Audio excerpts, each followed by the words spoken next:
Welcome to the third day of the 2019 ICF Canoe Marathon World Championships, coming to you from Shaoxing in China. We've got 4 finals today, 4 fantastic finals, 4 senior medals up for grabs, C1, K1, men's and women's. The best of the world's paddlers are all here in Shaoxing. It's going to be a really fast-paced racing. We're going to see some fantastic winners, I'm sure. We're going to see some great finishes.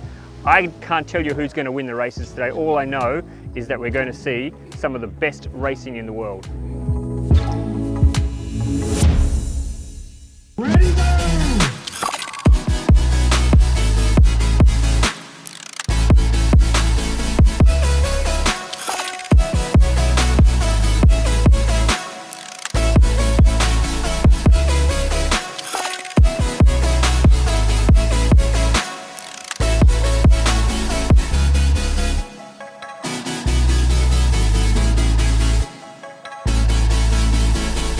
I feel amazing. It's incredible that it was possible to do this.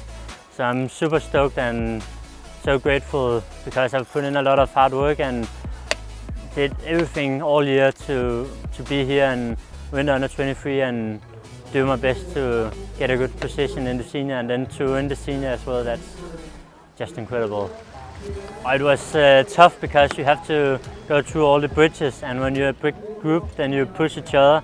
So we were fighting a lot in the Canoe and under the bridge from the beginning, but luckily I had my good friend Nikolai in the start to help me get in some good positions, so that was a big help as well.